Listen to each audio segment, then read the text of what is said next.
अल्हम्दुलिल्लाहिल्लज़ी नस्तईनुहु व नस्तगफिरुहु व नु'मिनु बिही व नतवक्कलु अलैहि व नऊज़ु बिल्लाहि मिन शुरूरि अनफुसिना व मिन सय्यिआति अमालिना मन यहदियल्लाहु फला मुज़िल्ल लहु व युज़्लिलहु फला हादिय लहु व अशहदु अन ला इलाहा इल्लल्लाह व अशहदु अन्ना मुहम्मदन अब्दुहु व रसूलुहु अम्मा बअद फ़इन्ना खैरल हदीस किताबुल्लाह व खैरल हदी हदी मुहम्मद सल्लल्लाहु अलैहि वसल्लम व शर्रल उमूरि मुहदसातुहा व कुल्लु मुहदसतिन बिदअह व कुल्लु बिदअतिन दलालह व कुल्लु दलालतिन फिन्नार।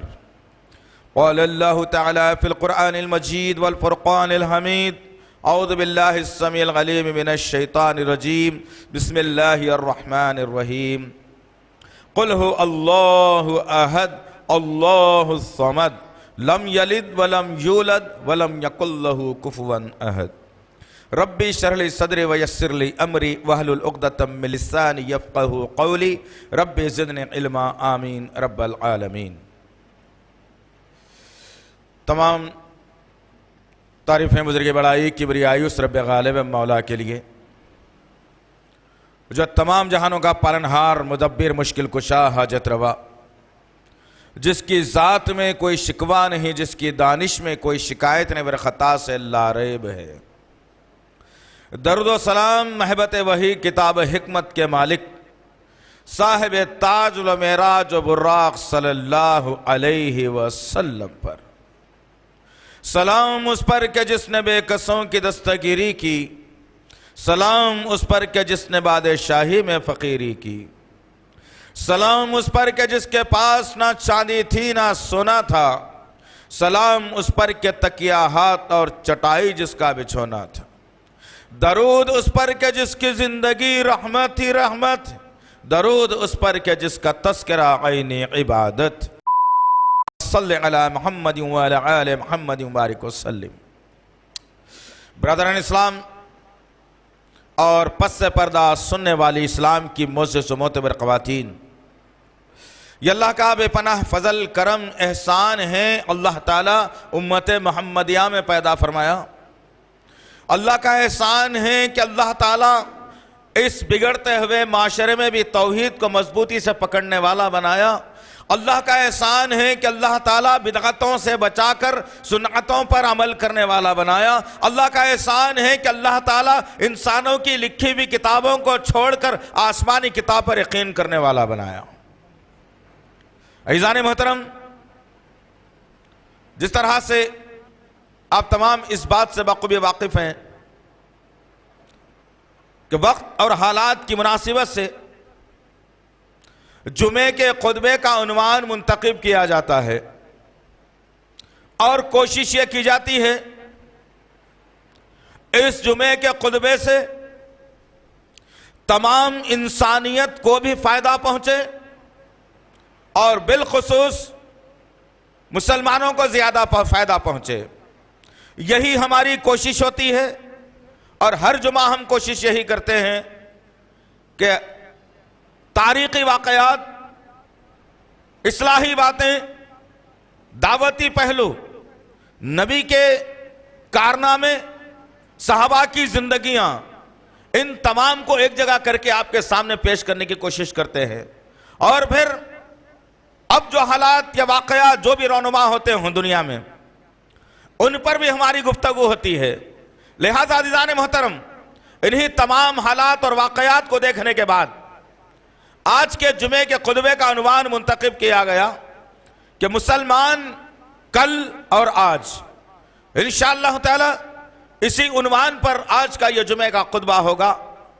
अज़ीज़ान मोहतरम, मुसलमान, सबसे पहले इसकी तारीफ की जाए, सबसे पहले ये बताया जाए कि मुसलमान कौन, सबसे पहले ये समझाया जाए कि मुसलमान किसको कहा जाता है।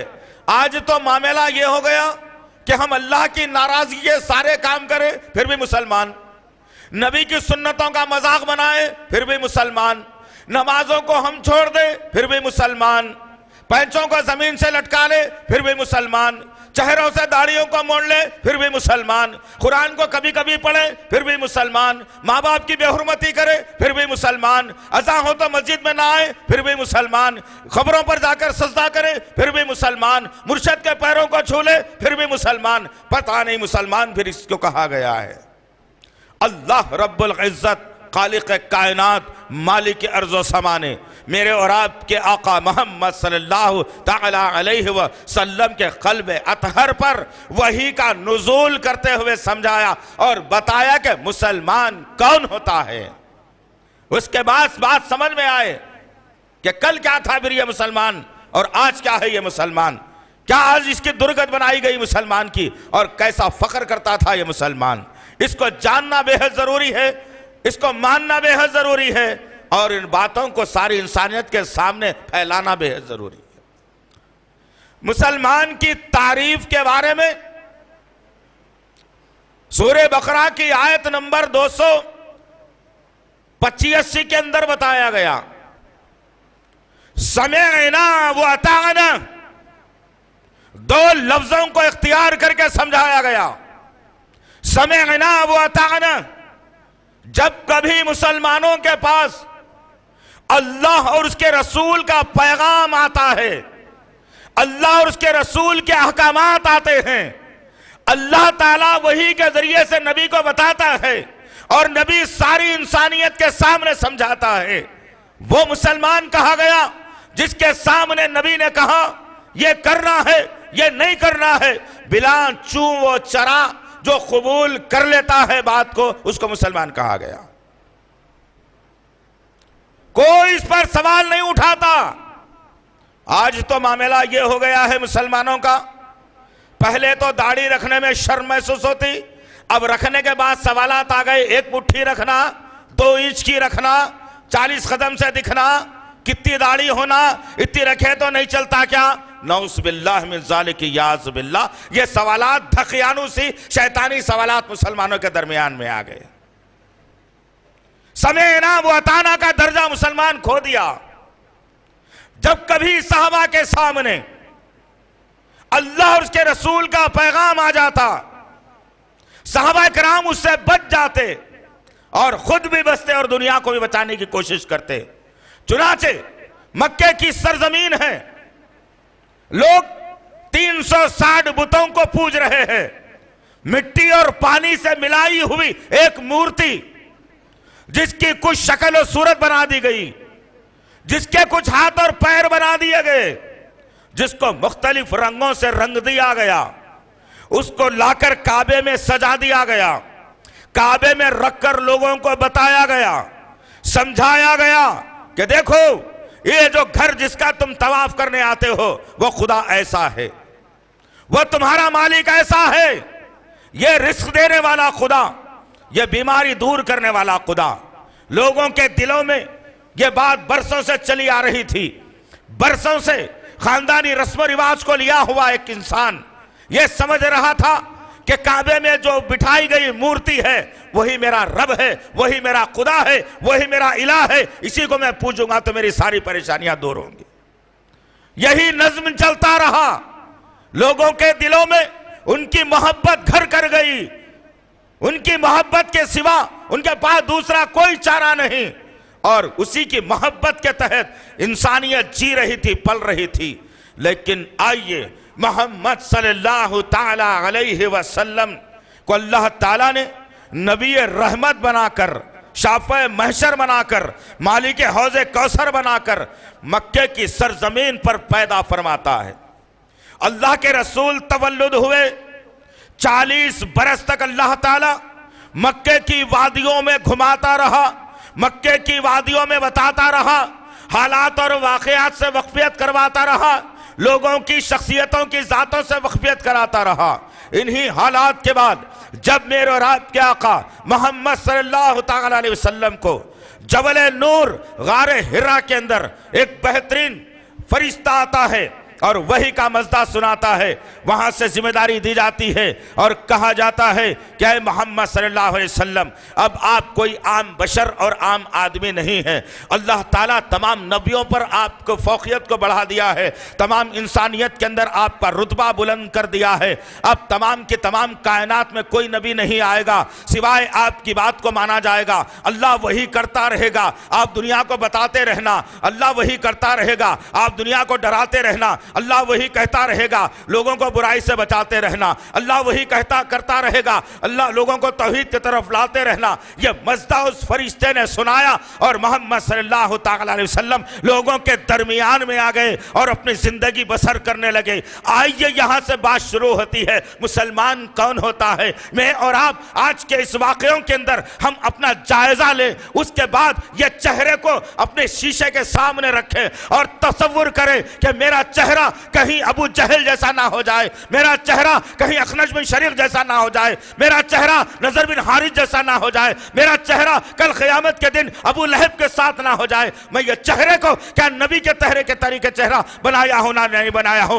ये जिस्म का मुहासबा करो, सोचो तो सही कि 5 फीट के जिस्म पर मैंने अल्लाह के कानून को कितना नाफिज किया है, क्या ये कानून पर मैं अमल पैरा हो रहा हूं? नहीं। अगर मैं अमल पैरा नहीं हो रहा हूं तो मुझे मुसलमान बनना है। अगर मैं अमल नहीं कर रहा हूं तो मुझे मुसलमान बनना है। मैं धोखे की जिंदगी में रहकर जन्नत के हुसूल में कामयाबी हासिल नहीं कर सकता। तो गर्ज कहने का मकसद यह है, अजीज़ान मोहतरम, मेरे और आपके आका मोहम्मद सल्लल्लाहु अलैहि वसल्लम मक्के की वादियों में चल रहे हैं, घूम रहे हैं, फिर रहे हैं, लोगों से मुलाकात कर रहे हैं, जिनके सामने मिलते हैं दबे आवाज में आहिस्ता से तरीके और सलीके के साथ उनसे कहते हैं कि देखो मैं मोहम्मद हूं, कल मोहम्मद बिन अब्दुल्लाह था, आज मोहम्मद रसूलुल्लाह हूं। अल्लाह ने मुझे रसूल बनाया है, अल्लाह ने वही की है मुझ पर, मैं सच्चा रसूल हूं, बनावटी नहीं हूं। मैं तुम्हें बचाने के लिए आया हूं, तुमको जहन्नुम से बचाने के लिए आया हूं, जन्नत का रास्ता बताने के लिए आया हूं। तो भला मेरी बात को मान लो, मैंने आज तक 40 बरस की उम्र में एक दिन भी, एक सेकंड भी, एक मिनट के लिए, एक वाक़े के लिए, एक हादसे के लिए कभी मैंने झूठ नहीं कहा। तुम गवाही दो इस बात की। लोग कहते कि बेशक आप सच्चे हैं, आपने कभी झूठ नहीं कहा, आपकी बात तो अमान और सादिक में आती है, आप बेहतरीन सच्चे आदमी हैं, हम आपकी बात पर यकीन करते हैं। लेकिन देखो अजीज़ान मोहतरम, आज मुसलमानों का आलम भी ऐसा ही है हमारा कि हम धोखे की जिंदगी में है। पूछा जाता है नबी पर यकीन है, मुसलमान कहता है हाँ है। नबी की शिफात का यकीन है, मुसलमान से कहता है हाँ है। नबी के साथ जन्नत में रहने का यकीन है, कहता है हाँ है। नबी सच्चे रसूल है, मुसलमान कहता है हाँ है। लेकिन जब नबी की बात पर अमल करने की बारी आती है तो मुसलमान कहता है बीवी की फरमाइश है, माँ बाप की ख्वाहिश है, औलाद का फ्यूचर है। तुम तो इन बातों के अंदर नबी की बात को छोड़ दी है और फिर भी उसके बावजूद मुसलमान हो। तो आइए देखते हैं फिर मुसलमान कौन है आकर। मैं बताऊंगा कल क्या है और आज क्या है। मेरे खुतबे का मंजर ये रहेगा इंशाअल्लाह।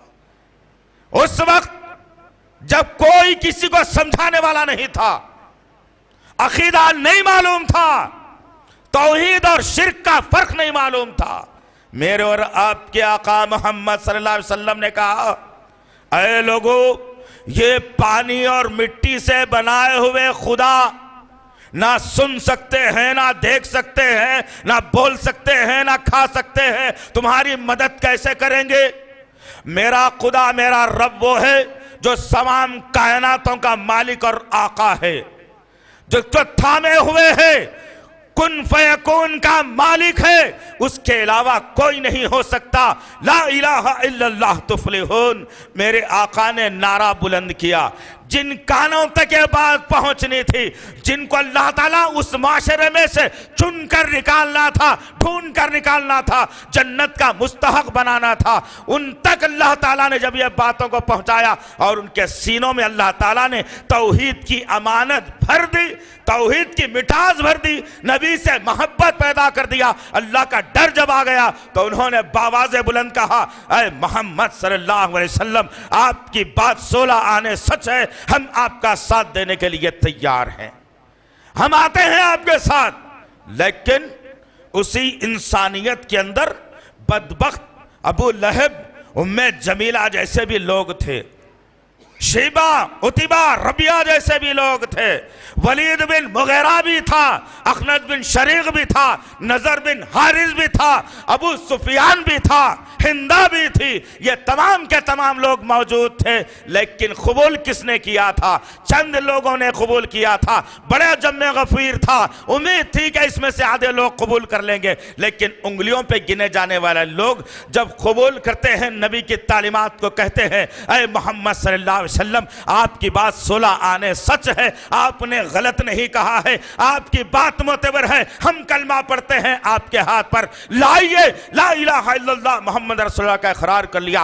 बाकी का मजमा वहां से चला गया। अल्लाह ताला ने यही बात को दोहरा कर कहा कि नबी करीम सल्लल्लाहु अलैहि वसल्लम, उनको बशारतें सुना दीजिए, उनको खुशखबरियां सुना दीजिए, जिन्होंने अपनी जबानों से यह कह दिया अल्लाह ही हमारा रब है और उस पर मजबूती से जम गए, उन्हें जन्नत की बशारतें सुना दो। अल्लाहु अकबर। जन्नत की बशारतें सुनाई गई। कब? जब नबी के फरमान को सुनकर बिला चूं और चरा कबूल कर लिया गया।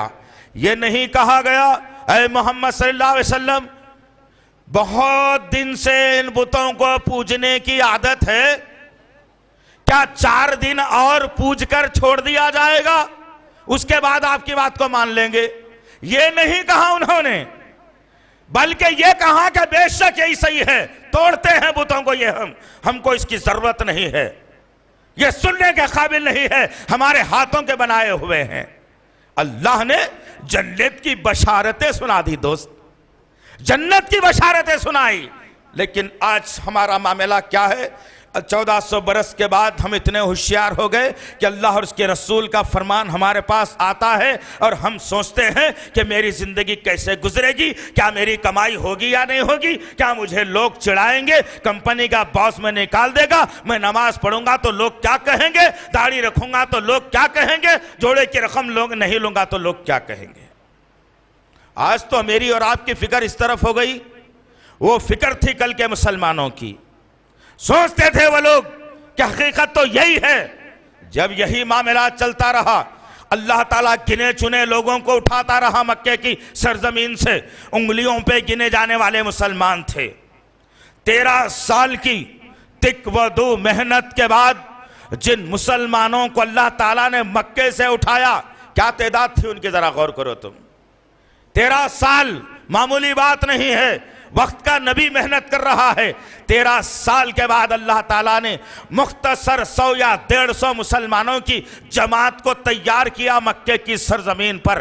13 साल की मेहनत के बाद, तकालीफ के बाद अल्लाह ताला ने नबी को हुक्म दिया कि नबी अब खाली करो ये मक्का, यहाँ आपकी जरूरत नहीं है, ये बदबख्त लोग हैं, कल ये सुधरेंगे या ना सुधरेंगे, आप छोड़ दो ये मोहल्ला, ये शहर को छोड़ दो और जाओ मदीने की सरजमीन पर मुल्क को फिर से बसाओ। मदीने की सरजमीन पर मेरे और आपके आका मोहम्मद सल्लल्लाहु अलैहि वसल्लम पहुंचते हैं। सूदी निजाम आम था, फाइनेंस का लेना देना आम था, इंटरेस्ट जिसको कहा जाता है आम था। जब तक के उसकी कमाई कोई नहीं खाता, उसका जी नहीं भरता। लेकिन मदीने की सरजमीन पर मेरे और आपके आका मोहम्मद सल्लल्लाहु अलैहि वसल्लम पहुंचते हैं और लोगों से कहते हैं कि ऐ इंसानों का खून चूसने वालों, बाज आ जाओ, मेरे रब ने कहा है सूद हराम है, हराम है, हराम है। जब ये अल्फाज बिखेरना था, मेरे और आपके आका मोहम्मद सल्लल्लाहु अलैहि वसल्लम जिनके दिलों में कलमे की रोशनी थी, उन्होंने नबी के सामने हाथ को बुलंद करके कहा, ऐ मोहम्मद सल्लल्लाहु अलैहि वसल्लम, हम ऐसी मूजी हरकत से बाज आते हैं, आप पर हमारा यकीन है, आज ही इसको छोड़कर दूर कर देते हैं। लेकिन नहीं मानने वाले लोग भी मौजूद थे, अब्दुल्लाह उबई के साथी भी मौजूद थे, कुछ यहूदी और नसारा भी मौजूद थे, जिन्होंने पलट करके कहा माल मेरा है, हमने कमाया है, हम इसकी तिजारत कर रहे हैं, तुम कौन होते हो रोकने वाले। जब ये अल्फाज इख्तियार किया, अल्लाह ताला बड़ा गजबनाक हुआ और मोहम्मद सल्लल्लाहु अलैहि वसल्लम से कहा, यह कौम आपकी मानने वाली नहीं है, आप इनके हक में बद्दुआ चाहे कर दें, लेकिन मेरे और आपके आका मोहम्मद सल्लल्लाहु अलैहि वसल्लम ने कहा, मैं बद्दुआ करने के लिए नहीं आया हूं, मैं इन्हें शहर बदर कर दूंगा। चुनाचे ये अल्फाज इख्तियार किए गए अल्लाह के रसूल की तरफ से, तुम मेरी बात नहीं मानते, मैं सच्चा रसूल हूं यकीन नहीं करते, अपने नफसानी ख्वाहिशात की पैरवी करते हो, अपने बड़ों के रस्म रिवाज पर तुम चलते हो, तो फिर चुटकियों में बचा करके कहा अब मदीने की सरजमीन तंग हो गई, खाली करके भाग जाओ जहां जाना चाहते हो। दुश्मनों का ठिकाना अल्लाह के रसूल सल्लल्लाहु अलैहि वसल्लम ने ईमान वालों के साथ नहीं किया था। लेकिन आज क्या मामला है, जरा गौर करो। वो मुसलमान थे जिन्होंने अपने रिश्तेदारों को जुर्म करने की पादाश में मोहल्लों से निकाल दिया था, लेकिन आज का मामला ये बताता है मामू जान 11वीं करेंगे, मामू जान मिलाद करेंगे, मामू जान की बरसी होगी, नाना जान का खाना खिलाया जाएगा, ये तमाम हरकत होंगे। मुसलमान कहेगा अब क्या रिश्तेदार भी तोड़ लो, बोल रहे छोड़ देना इन लोगों को, अच्छे बुरे में काम आने वाले रहते। हाँ, सब कानून अपनी जगह है, रिश्तेदारी भी है, इनको कैसा छोड़ते। नौज़ बिल्लाह मिन ज़ालिक, याज़ बिल्लाह। वो कैसे मुसलमान थे कल के और कैसे मुसलमान हैं ये आज के। वो कल के मुसलमान थे जिन्होंने अल्लाह के नबी के इशारे पर खानदानों में दरार पैदा करके कहा कि तुम अल्लाह और उसके रसूल के दुश्मन हो, तुमसे कोई नाता नहीं है हमारा, कोई रिश्ता नहीं है हमारा। वक्त गुजरता रहा, हालात बदलते रहे, शराब आम थी, शराब खुलेआम पी जाती, और फिर यही नहीं, मक्के मदीने की सरजमीन पर जिसके पास जितनी पुरानी शराब होती उसके खानदान को उतनी फौकियत और इज्जत मिलती। ऐसे माहौल के अंदर अल्लाह ताला ने सूरह माइदा की आयत नंबर 90 का नुज़ूल करता है और अल्लाह के रसूल से अल्लाह ताला फरमाता है, ऐ मोहम्मद सल्लल्लाहु अलैहि वसल्लम कह दो इन लोगों से कि शराब हराम कर दी गई है, शराब में नुकसानात बहुत हैं, शराब छोड़ दी जाए। मेरे और आपके आका मोहम्मद सल्लल्लाहु अलैहि वसल्लम पर जब वही का नुज़ूल हुआ और अल्लाह के रसूल सल्लल्लाहु अलैहि वसल्लम ने अपने मानने वालों के सामने कहा, मदीने की गलियों में मुनादी को छोड़ दिया, आवाज लगाने वाला घोड़े पर बैठा आवाज लगा रहा है और कह रहा है कि लोगों, अल्लाह के रसूल के क़ल्बे अतर पर शराब हराम की आयतों का नुज़ूल हो गया है, अभी अभी शराब छोड़ दी जाए। अब मुहासिबा करो दोस्त, अल्लाह ताला की तख्लीक को मेट कर शर्म महसूस नहीं कर सकते, अल्लाह ताला की बनाई हुई चीजों में नुक्स निकालने से परहेज नहीं किया करते। लेकिन वहां देखो क्या मामला था, शराब आम थी, पी जा रही थी। जैसे ही लोग आवाज लगाया एक आदमी ने कि नबी ने कह दिया है शराब हराम है, अब वो मटकों को फोड़ दिया जाए, उन प्यालों को तोड़ दिया जाए, उन शराबों को झलका दिया जाए, अब नहीं पी सकते तुम। तो साहबा ने पलटकर नबी से यह नहीं कहा कि भाई 2 साल से आदत हो गई थी पीने की, एकदम अगर छोड़ दूंगा तो सेहत खराब हो जाएगी। गुटके वाला यही कहता है, सिगरेट वाला भी यही कहता है आज का, छोड़ दो गुटखा, तो कहता है नहीं भाई 2 साल से खा रहा हूं, अचानक छोड़ूंगा तो तबीयत खराब हो गई तो जहन्नुम में जाऊंगा, मगर अचानक नहीं छोड़ूंगा। सिगरेट पीने वाले से कहा गया सिगरेट छोड़ मेरे भाई, ये जहन्नुमियों की निशानी है, आग से मोहब्बत जहन्नुमी करता, शहद से मोहब्बत, कलौंजी से मोहब्बत, अखरोट से मोहब्बत, ये तमाम चीजों से मोहब्बत जन्नती करता है। तो ये खाने की फिक्र कर, ये सिगरेट छोड़, तो कहता है अरे कैसा छोड़ दो मौलवी साहब, इतने बरसों से पी रहा हूं, 18 साल निकल गए पीते पीते, अब धीरे धीरे कम कर रहा हूं, पहले 2 डब्बी पीता था, अब 1 पे आ गया। अस्तगफिरुल्लाह रब्बी। कल का मुसलमान और आज का मुसलमान में फर्क तो यही है। कल का मुसलमान कहता है कि नबी के फरमान आ गया है, नबी ने कहा है शराब हराम है, लो अब फोड़ते हैं मटके। हम हाथों में लकड़ियों को लिया, बड़े बड़े बैरल जो रखे हुए थे शराब के, उंडेलना शुरू कर दिया, फोड़ दिया, घर में के प्यालों को चुकना चूर कर दिया। यही नहीं, तारीख शाहिद है हमारी कल के मुसलमानों की कि जो आदमी के मुंह में भी शराब लिया हुआ था, अल्फाज सुनता है, कुल्ली कर दिया उसने, कहा अब ये हलक के नीचे नहीं जाएगी। कोई आदमी हलक के नीचे उतार लिया था, पी लिया था, पेट में चले गई थी, नबी का फरमान आ गया अब हराम है, नहीं पी सकते, तो वो आदमी ये कहना चाहिए था अब तो पेट में उतार लिया भाई, अंदर चले गई ना, कल से तो नहीं पीऊंगा, छोड़ दिया।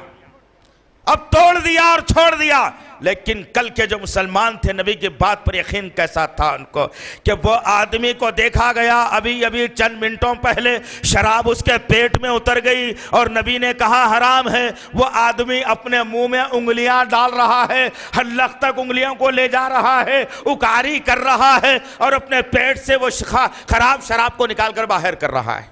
कल का मुसलमान, आज का मुसलमान माशाअल्लाह अजान होने के बाद ही मस्जिद को नहीं आता। ये मुसलमान जुम्मे का दिन है, मालूम है, हजारों को सुना खतीब के खुतबा शुरू करने से पहले मैं मस्जिद में आ जा। उसके बावजूद मुसलमान सोचता है कि बीवी क्या बोलेंगे, बच्चों को स्कूल से लाना है। अब 2 घंटे दुकान अगर एक आधा घंटा और खुला रखूंगा, एक 200 रुपए का गिराक तो मेरा हो ही जाएगा। अभी तो बहुत देर है ना, अभी तो खुतबा शुरू हुआ होगा, अभी बहुत देर लगती, टाइम बहुत रहता भाई। इत्मीनान से जाएंगे, 1-2 सवारी मार लेके आ जाएंगे, फिर उसके बाद मस्जिद में घुस जाएंगे। आज का मुसलमान वो मुसलमान थे जिनके सामने ऑर्डर आ गया अल्लाह ताला का, उन्हें पिला चूमो चरा कबूल कर लिया। मुसलमान तो ये था, कल का मुसलमान था। और आज का मुसलमान ये है। मेरे और आपके आका मोहम्मद सल्लल्लाहु अलैहि वसल्लम ने लोगों से कहा कि लोगों, अल्लाह ताला ने तुम पर 5 वक्त की नमाजों को फर्ज कर दिया है। जिनके दिलों में ईमान था उन्होंने कहा मेरे आका सही कहते हैं, और फिर मस्जिद तंग दामनी का शिकवा करने लगी। चंद ही दिनों में मस्जिद नबवी तामीर हुई थी, नमाजों की फर्जियत चल रही थी। मुसलमानों को नमाज क्या है नहीं मालूम था, नमाज की फर्जियत बताई गई, तरीका बताया गया, उसूल जवाबी सिखाए गए। जब अल्लाह के रसूल ने ऐलान कर दिया नमाज फर्ज हो गई, ये 5 वक्त की अल्लाह ताला ने वही की है, जिब्राइल मुझे आकर के बताया गया है। मेरे और आपके आका मोहम्मद सल्लल्लाहु अलैहि वसल्लम ने कहा नमाज फर्ज हुई है, जमात बनाना है, आओ मस्जिद की तरफ। तारीख शाहिद है वह कल के मुसलमानों की।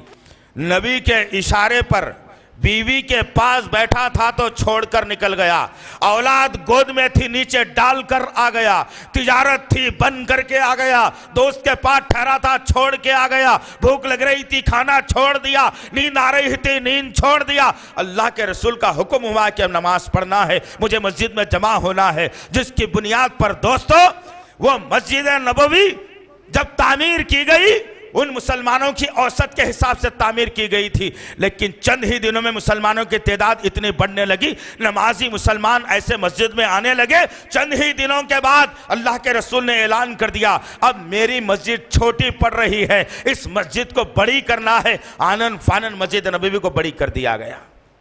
आज के मुसलमान हय्या अला सलात सुनता है, इसको मतलब ही नहीं मालूम, हय्या अलल फलाह सुनता है, इसको मतलब ही नहीं मालूम।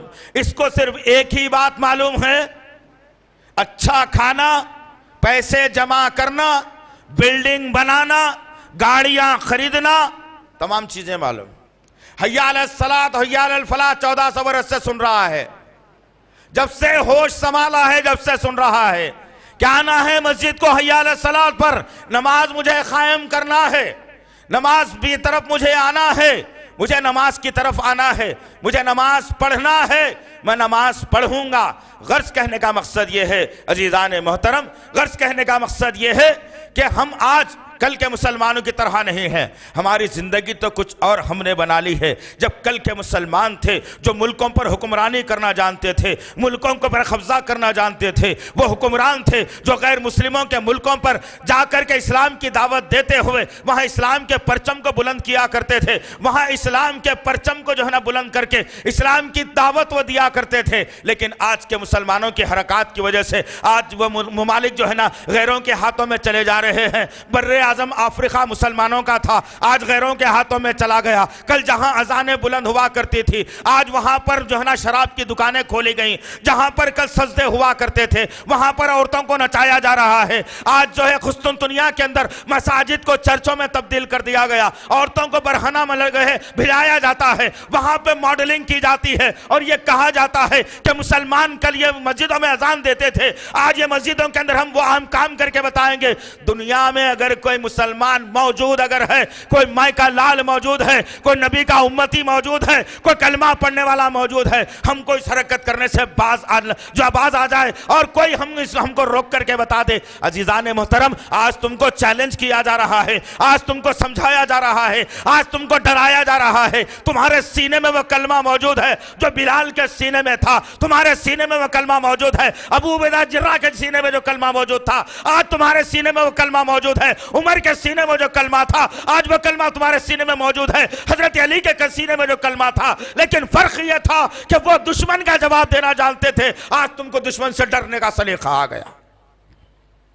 डर के जिंदगी गुजारने वाली मनहूस कौम है ये, बुज़दिल कौम मुसलमान। हिंदुस्तान की सरजमीन पर 900 बरस हुक्मरानी करता है मुसलमान। एक वाकया ऐसा नहीं मिल सकता कि किसी बादशाह ने किसी गैर मुस्लिम को बुलाकर नाजायज तरीके से सजा दी हो। एक वाकया नहीं मिल सकता। यह तो भगवा टोले की कारस्तानी है, यह जाफरानी रंग का कारनामा है कि मुसलमानों को हिंदुस्तान की सरजमीन पर बदनाम किया जा रहा है आज। और यह मुसलमान जवाब देने के काबिल नहीं रहा। यह मुसलमान लंगड़ा लूला कमजोर बन गया है। हलाल खाओ, हलाल खाओ, जबान से अच्छे अल्फाज निकलेंगे, याद रखना। जब पेट में हराम के लुक़मे जाएंगे तो कमर में दम खत्म हो जाएगा, अकीदा तुम्हारा खत्म कर दिया जाएगा। वो वक्त दूर नहीं, याद रखना दोस्तों।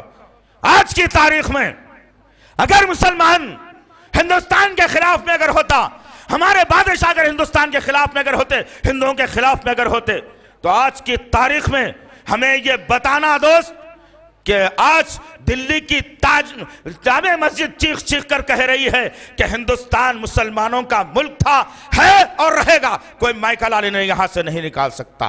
वो कुतुब मीनार खड़ा हुआ चैलेंज कर रहा है कि मेरी कमाई से हुकूमत तुम चलाते हो, फिर भी मुसलमानों को बुरा कहते हो। आज लाल किले की फसीलें कह रही हैं कि खिलाज बनाने वाला एक मुसलमान बादशाह था। क्या दिया तुमने इस मुल्क को?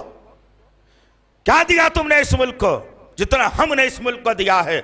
और आज ये कहा जा रहा है कि कल के मुसलमान और थे, आज के मुसलमान और हैं। यह जुमला कसा जा रहा है। इन्हीं जुमलों को देखकर हमने आज के जुमे के खुतबा मुंतखब किया है दोस्त। वो कल के मुसलमान थे जिन्हें देखकर अच्छे अच्छों के कनपट्टियों में पसीने आ जाया करते थे, लेकिन आज मुसलमान किसी को देखकर अपने कनपट्टियों में पसीने ला लेता है, अपने पैरों में थरथराहट ला लेता है, अपने आप को परेशान कर लेता है। इसकी बुनियादी वजह क्या हो सकती होगी? आज वो तारीख है 900 बरस की तारीख, जिसने सोमनाथ के मंदिर के लिए जमीन दी थी। किसने दिया था ये बताओ? तुम्हें मालूम भी है कुछ ये बातें? और आज जहां मस्जिद बनाई गई थी, बाबरी मस्जिद जिसको कहा जाता है, ना वो जमीन किसी के बाप की मिल्कियत थी, ना वो जमीन हड़प ली गई थी। मुल्क के बादशाह की जमीन थी, मुल्क के बादशाह की मिल्कियत थी, जिसने वहां पर मस्जिद तामीर करवाई, वहां पर मस्जिद बनाई। अल्लाह की सदाने बुलंद हुई। कई वर्षों तक अल्लाह और उसके रसूल का पैगाम पहुंचाया गया। अल्लाह के सामने माथों को टेक कर अपनी मन्नतें और मुरादें पूरी की गई। लेकिन क्या हुआ? सोचो तुम, क्या हुआ? मेरे और आपकी आंखों के सामने उस अल्लाह के घर को जमीन दोष कर दिया गया। अल्लाह के घर को जमीन दोष करते हुए वहां पर वो काम कर दिया गया जिससे अल्लाह सख्त नाराज होता है।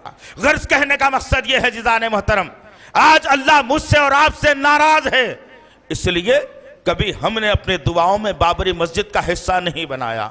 और याद रखना इस बात को कि जो कोर्ट ने फैसला दिया था हम उसका खैर मुकद्दम करेंगे अल्हम्दुलिल्लाह। हम कभी अदलिया के खिलाफ नहीं जाते, हम कभी कानून का उल्लंघन नहीं करते, हम कानून से कभी खिलवाड़ नहीं करते। एक सच्चे मुसलमान की निशानी यही होती है कि जो कानून बनाता है फैसला, तो फैसले को कबूल भी करता है। लेकिन याद रखना अजीज़ान मोहतरम, उसी बाबरी मस्जिद की जगह आनन फानन में मंदिर बन जाएगा। और मंदिर बनेगा ही नहीं, हिंदुस्तान की सरजमीन के 30 करोड़ 35 करोड़ मुसलमानों के सीने पर यह लिख दिया जाएगा कि यह बुज़दिल कौम है, यह नाकारा कौम है, यह अपने नबी को सिर्फ ज़बानी दामन से मानती है, अमली तौर पर यह अमल नहीं कर सकती। याद रखना अजीज़ान मोहतरम, किधर आपकी मेरी जिंदगी बना दी जा रही है। और आज ये बताया जा रहा है कि औरंगजेब रहमतुल्लाहि अलैह जब तक के रोजाना 100 हिंदुओं को कत्ल नहीं करते, नाश्ता तक नहीं करते थे। अस्तगफिरुल्लाह रब्बी, वो अल्लाह के वली के बारे में ये बातें कहता है जो अपने हाथ से कुरान लिखकर उसे लोगों के दरमियान में पहुंचाकर उसकी कमाई को खाकर जिंदगी गुजारने वाला था। एक तौखवा परस्त बादशाह था औरंगजेब, और आज उसके नामों को मेट दिया जा रहा है, उसके नामों की तख्तियों को निकाल दिया जा रहा है। कल के मुसलमान थे, नामों को बसाया करते थे, आज का मुसलमान नामों को गायब कर रहा है। क्या मुसलमान है आज का ये? कौन सा मुसलमान है आज का ये? पता नहीं क्या मुसलमान है यार ये। क्या हो गया है तुम्हारे सीनों को आखिर? क्या हो गया है तुम्हारे सजदों को आखिर? क्या हो गया है तुम्हारे रुकू को आखिर? क्या हो गया है तुम्हारी जबानों को आखिर? आज तुमने खामोशी इख्तियार की, चुप्पी इख्तियार की, बोलने की सलाहियत तुम्हारी खत्म हो गई, तुम्हारी टांगें लरजने लगी, तुम्हारा भेजा हिलने लगा, तुम्हारे जिस्म में कपकपी आने लगी। यूपी की सरजमीन पर मोहम्मद अखलाक को पूरे लोगों के दरमियान में घसीट कर पत्थरों से मार मार कर उसे शहीद कर दिया गया। एक मुसलमान ने भी उसके तायद में आवाज को बुलंद नहीं किया। आज वो खानदान बिलक रहा है, आज वो खानदान परेशान है। उनको कहा जा रहा है, धमकियां मिल रही हैं कि रातें रात ये गांव छोड़ करके चले जाओ वरना दूसरा हादसा हो सकता है। और बेचारा ये मुसलमान जोड़े की शादी में भी शरीक हो रहा है, वलीमे के हार में भी शरीक हो रहा है, दरगाह के उरस में भी जा रहा है, मुर्शद के पैरों को भी दबा रहा है। इसको पता ही नहीं मैं मुसलमान क्यों हूं आखिर, इसको एहसास ही नहीं है कि मैं कौन हूं आखिर, इसको कोई तड़प नहीं है कि मैं कौन हूं आखिर। आज वो खानदान पर क्या गुजर रही होगी, आज वो खानदान बिलक रहा है, धमकियां मिल रही हैं उसे, रातें रात घर खाली करने की बात की जा रही है, गांव छोड़ने की बात की जा रही है। जरा सोचो अजीज़ान मोहतरम, एक मुसलमान को कहना तमाम मुसलमानों को कहने के मुतरादिफ है, एक मुसलमान को कहना तमाम मुसलमानों की मुखालिफत में बोलने के मुतरादिफ है। और ये मुसलमान बेचारे, क्या तुमने कभी अखलाक के लिए जन्नत में जाने की दुआ की अपनी दुआओं में? क्या तुमने बैठ करके कभी उसके खानदान के बारे में सोचा कभी? किस तरीके से जालिमों ने उसे पीट पीट कर हलाक कर दिया, किस तरीके से उसे मौत के घाट उतार दिया गया। कसूर क्या था उसका? क्या उसने ये कहा था कि तुम जो मंदिरों को जाते हो गलत है? क्या उसने ये कहा था कि मूर्तियों की पूजा मत करो? क्या उसने कहा था कोई और बात तुम्हारे मजहब के खिलाफ में? नहीं, उसने तो वो भी नहीं किया जो तुम चाह रहे थे। तुमने तो इल्जाम लगा दिया उस पर और कहा कि मोहम्मद अखलाक के घर वाले गाय का गोश्त खा रहे हैं। अरे जाओ, बहुत मर्दानगी दिखा ली मोहम्मद अखलाक पर, जाओ केरला की सरजमीन पर वहां के गाय का गोश्त खाने वालों को रोक करके बताओ, जरा हम भी देखें इंशाल्लाह। जाओ उन्हें रोक करके बताओ कभी। अरे तुम बोलना चाहिए दोस्त, तुम समझाना चाहिए दोस्त, तुम ऐलान करना चाहिए दोस्त। ये कैसी मुसलमानी है यारो? ये इस्लाम मिट रहा है फिर भी मैं मुसलमान, इस्लाम बदनाम हो रहा है फिर भी मैं मुसलमान, मुसलमानों को काटा जा रहा है फिर भी मैं मुसलमान, कुरान की बेहुरमती की जा रही है फिर भी मैं मुसलमान, मस्जिदें वीरान हो रही हैं फिर भी मैं मुसलमान, कब्रिस्तान भर रहे हैं फिर भी मैं मुसलमान, हराम खा रहे हैं फिर भी मैं मुसलमान, शादी में नाच रहे हैं फिर भी मैं मुसलमान, फजूल खर्ची कर रहे हैं फिर भी मैं मुसलमान, धोखा दे रहे हैं फिर भी मैं मुसलमान। अरे कल के मुसलमान क्या थे और आज का मुसलमान क्या है? सोच लो तुम इस बात के ऊपर। क्या जिंदगी मेरी और आपकी आज बनाई गई है? कैसे कल के मुसलमान थे जो नबी के फैसले को मानकर उसी पर अमल करने वाले, नबी के फैसले के खिलाफ अगर कोई कह दिया उसके खिलाफ खड़े हो जाने वाले मुसलमान थे। मदीने की सरजमीन है, उमर बिन खत्ताब का दौरे खिलाफत चल रहा है, हर तरफ इंसाफ की गूंज उठ रही है, किसी के साथ नाइंसाफी नहीं होगी, किसी के साथ जुल्म नहीं होगा, किसी के साथ नुकसान नहीं होगा, हर एक के साथ इंसाफ किया जाएगा। कहा मुसलमान हो कहा गैर मुस्लिम हो, सबको इंसाफ मिलेगा। मुसलमान किसी गैर मुस्लिम पर जुल्म करता है तब भी मुसलमान के खिलाफ फैसला दे दिया जाएगा। ऐलान कर दिया मेरे खलीफा ने। मदीने की सरजमीन पर अहकामात चल रहे हैं, इस्लाम की आगोश में मुमालिक आ रहे हैं, मुजाहिदीन जंगों और सरहदों पर इस्लाम की हिफाजत कर रहे हैं। इन्हीं माहौल के अंदर एक मुकद्दमा उमर बिन खत्ताब के पास आया। एक मुसलमान और एक यहूदी के दोनों के दरमियान में लड़ाई हुई किसी मसले के ऊपर। मुकद्दमा आया उमर बिन खत्ताब के पास। उमर बिन खत्ताब ने तमाम बातों को सुना और फिर कहा मुसलमान ताईद में है, ऐ यहूदी मैं मुखालिफत में फैसला नहीं दे रहा, मैं तो तेरी ताईद में फैसला दे रहा हूं। जब यह बात हुई उस यहूदी ने पलटकर खलीफतुल मोमिनीन से कहा, ऐ खलीफतुल मोमिनीन, आपके आने से पहले हम लोग तुम्हारे सरदार नबी के पास गए थे, तुम्हारे नबी के पास गए थे। नबी ने कहा कि फैसला यहूदी के हक में हो जाएगा और तुम मुझे फैसले से बेदखल कर रहे हो। अल्लाहु अकबर। उमर बिन खत्ताब अंदर जाते हैं और हाथ में तलवार को लाते हैं और कहते हैं कि ऐ मुसलमान, नबी ने जब फैसला दे दिया तो मेरे दर पर आकर तू क्या चाहता है कि मैं तेरे हक में फैसला कर दूं? तुमने बातों में लाकर मुझसे फैसला गलत करवा लिया। तलवार को उठाया और उस आदमी की गर्दन पर मारकर सर और धड़ दोनों अलग कर दिया। कहा नबी के फैसले के बाद हम किसी का फैसला नहीं मानेंगे। लेकिन आज क्या मामला है मुसलमानों का?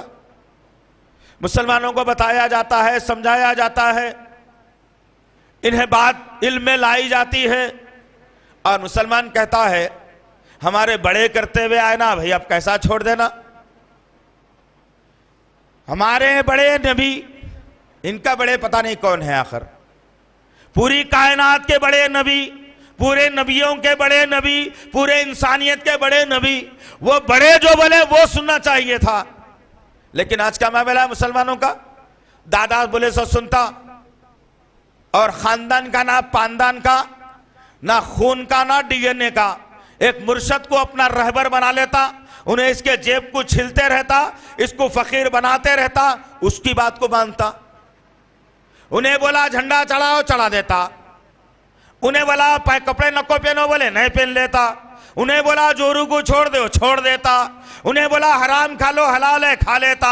उन्हें बोला अल्लाह देर से सुनता, वली जल्दी सुनते, खबरों पे जाके सर भी झुका लेता। कल के मुसलमान अल्लाह और उसके रसूल पर यकीन करने वाले थे और आज का ये मुसलमान बेचारा इंसानों पर यकीन करने वाला हो गया। जब मुसलमानों की ये रविश हुई तो हालात बदलने लगे, हालात पलटने लगे, हालात में गड़बड़ी पैदा हुई और मुसलमान आपस में तफरके होने लगे। फिरका बंदी में आ गया मुसलमान, बट गया मुसलमान, तबाह हो गया मुसलमान। अरे जरा एक बात कह दूं दोस्त, जरा कान खोलकर तुम सुन लेना। कोई गैर मुस्लिम इसराइल हो या कोई गैर मुस्लिम हो, कोई आदमी इस्लाम के बाहर वाला तुम पर जब हमला करने के लिए आता है तो तुमसे यह नहीं पूछता कि तुम अहले सुन्नत व जमात के हो, तबलीगी जमात के हो, जमात इस्लामी के हो, अहले हदीस के हो, तुम कौन से हो, कौन से मुसलमान समझ के तुमको मारो, ये नहीं पूछता। बल्कि उसकी नज़र में पूरे मुसलमान एक ही हैं और वह हमला करके तुमको मार डालता है। अरे गैर मुस्लिम को मालूम है पूरे मुसलमान एक ही है और यह बेचारा एक मुसलमान एक नबी का कलमा पढ़ के बोल रहा इन्हें अलग है, इन्हें अलग है, इसकी कुरान अलग है, इसकी मस्जिद अलग है, इसका काम अलग है, इसकी नमाज अलग है। अरे तुम मुसलमान होते हुए अपने आप को एक नहीं बना सकते, गैर मुस्लिम तुमको एक बना दे रहा है। किधर जा रही है जिंदगी दोस्त, किधर जा रही है जिंदगी?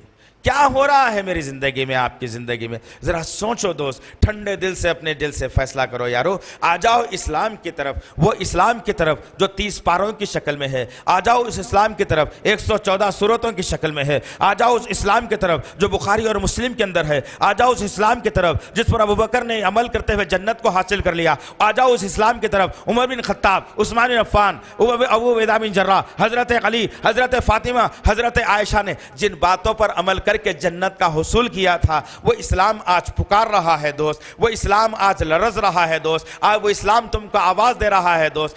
छोड़ दो ये तमाम की तमाम चीजें, आओ एक इस्लाम की तहत, एक परचम की तहत, एक बात की तहत। वरना याद रखना अजीजान मोहतरम, कल हम रहे या ना रहे, लेकिन ये बात तुम अपने कानों में जहन में रख लेना कि आने वाला दौर बड़ा कर्ब का है। 50 साल तक तपने के बाद इस जालिमों के हाथ में अल्लाह ताला ने हमारी कोताहियों की वजह से आज हुक्मरानी अता कर दी है, तो ये लोग अंधे बन बैठे हैं। इनको समझ नहीं आ रहा है कि कुदरत की लाठी पे आवाज होती है, उससे भी मार पड़ती है। लेकिन मुसलमानों, तुम जागो तो सही ना, कम से कम तुम जागो, तुम होशियार हो जाओ, तुम एक तड़प महसूस करो, तुम आओ रब की बारगाह की तरफ। जैसे ही हैया अल सलात हैया अल फलाह हो, आओ सर को सजदे में डाल दो, दो आंसू से आंखों से बहा लो, अपने रब को मनवा लो और कहो कि ऐ अल्लाह, हम वो तातारियों का दौर देखना नहीं चाहते मेरे पाक परवरदिगार। हम उन जालिमों के शिकंजे से बचकर आज यहाँ आए हैं, फिर तूने हमें जालिमों के हाथ में दे दिया। अल्लाह, इन जालिमों की हुकूमत को उल्टा कर दे। कभी बद्दुआ तो करो इनके हक में। तुमको ये भी नहीं आता, तुमको वो भी नहीं आता, तुम ये भी नहीं करते, तुम वो भी नहीं करते, फिर भी मुसलमान है। माशा अल्लाह, ऐसी मुसलमानी से जन्नत नहीं मिलने वाली है, याद रखो आप। मुसलमान बनेंगे तब जन्नत मिलेगी। ये सुरतों से, ये शक्लों से, ये अंदाज से, ये इबादतों से, ये टूटे फूटे तरीक़ों से, ये अंदाज से, ये बेजारगी से जन्नत नहीं मिलने वाली है, याद रखो। जन्नत नहीं मिलेगी मुझे और आपको। उस वक्त जन्नत मिलेगी पावरफुल हो जाएंगे, 100% प्योर, जिसमें कोई खोट नहीं, जिसमें कोई मिलावट नहीं, जिसमें कोई कमजोरी नहीं। प्योर तुम 100% बन जाओ, फिर देखो अल्लाह ताला आसमान से आज भी फैसले नाजिल करने तैयार है। लेकिन हम पहले तैयार हो जाएं, उसके बाद रब को तैयार करके बोलें कि अल्लाह, हम आ गए हैं, सब कुछ छोड़ दिया अल्लाह, तेरे नाम पर छोड़ दिया अल्लाह, तेरे लिए छोड़ दिया अल्लाह, अब आ गए हैं तेरी बारगाह के अंदर, तू संभाल ले हमें, तू कामयाबी दे हमें, हम मायूसी नहीं देख सकते अल्लाह। ये कभी कहो तो सही यार, कभी कहो रब से अपने। दुनिया का डर कब तक अपने सीने में बसा कर चलोगे तुम? दुनिया की मोहब्बत कब तक अपने सीने में लेकर के चलोगे तुम? गर्ज कहने का मकसद यह है कि कल के मुसलमान कुछ और चाहते थे, आज का मुसलमान कुछ और चाहता है। अल्लाह से दुआ है कि अल्लाह रब्बुल इज़्ज़त जो कुछ भी कहा गया है, कहने वाले को, सुनने वालों को सही तौर पर अमल करने की तौफीक इनायत फरमाए। ऐ अल्लाह, ऐ मेरे पाक परवरदिगार, कुरान पढ़ने की तौफीक इनायत फरमा, नमाज पंजगाना अदा करने की तौफीक अता फरमा, कुरान पढ़कर समझकर दूसरों तक पहुँचाने की तौफीक इनायत फरमा। ऐ मेरे गफूर रहीम, मोहम्मद अखलाक के घर वालों को सब्र जमील अता फरमा, सब्र जमील अता फरमा। मोहम्मद अखलाक को जन्नत में आला मुकाम अता फरमा।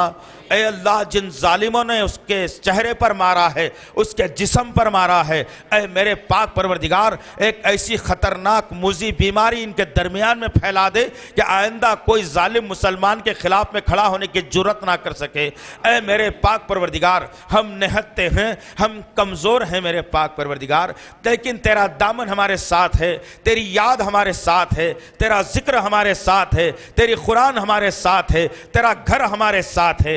ऐ अल्लाह, हम मायूस नहीं हैं मेरे पाक परवरदिगार, हम अपनी गलती का एतराफ़ ज़रूर करते हैं, अब अपनी गलती पर नदामत ज़रूर करते हैं, अपनी गलतियों पर एतराफ़ करते हैं मेरे पाक परवरदिगार। तेरी रहमत की चादर वसी है मेरे अल्लाह, अपने रहमत की चादर में हमारे गुनाहों को समेट कर नेकियों में तब्दील कर दे अल्लाह। ऐ मेरे गफूर रहीम, इसराइल फिर से पंजे उठा रहा है मेरे अल्लाह, उन फ़लस्तीनियों की मदद फरमाए अल्लाह, उन गज़ा वालों की मदद फरमाए अल्लाह। ऐ मेरे गफूर रहीम, ऐ मेरे पाक परवरदिगार, मेरे माविया का शाम बिगड़ रहा है अल्लाह, मेरे माविया का शाम खंडर में तब्दील हो रहा है अल्लाह, मेरे माविया के शाम को खंडर में तब्दील किया जा रहा है अल्लाह। ऐ मेरे गफूर रहीम, ऐ मेरे पाक परवरदिगार, इस्लाम का बड़ा दुश्मन ये रावजी है मेरे पाक परवरदिगार, इन रावजियों के शिकंजे से मेरे माविया के मुल्क शाम को आज़ाद करा ले मेरे पाक परवरदिगार। वहाँ के मुसलमानों की हिफाजत फरमाए अल्लाह, वहाँ के नौजवानों की हिफाजत फरमाए अल्लाह, वहाँ के बहनों की हिफाजत फरमाए अल्लाह, वहाँ के माँ के उजड़ते हुए गोदों की हिफाजत फरमाए अल्लाह, वहाँ के मासूमों की हिफाजत फरमाए मेरे पाक परवरदिगार। ऐ मेरे गफूर रहीम, दुनिया में जहाँ कहीं मुसलमान परेशान हाल हैं, उनकी परेशानियों को दूर फरमाते हुए अल्लाह, उनको ताकतवर बना दे अल्लाह, उनके अकीदों को मजबूत कर दे अल्लाह, उनके ईमान को मजबूत कर दे अल्लाह। ए मेरे गफूर रहीम, ए मेरे पाक परवरदिगार, तेरी बारगाह में दुआ कर रहे हैं अल्लाह, तेरी बारगाह में अल्फाज बिखेर रहे हैं अल्लाह, इन अल्फाज को खाली मत लौटा मेरे पाक परवरदिगार, इसे कबूलियत अता फरमा अल्लाह, इसे कबूलियत फरमाता अल्लाह, इसे कबूलियत अता फरमा मेरे पाक परवरदिगार। सुबहान रब्बिका रब्बिल इज्जति अम्मा यसिफून व सलामुन अलल मुरसलीन वल्हम्दुलिल्लाहि रब्बिल आलमीन।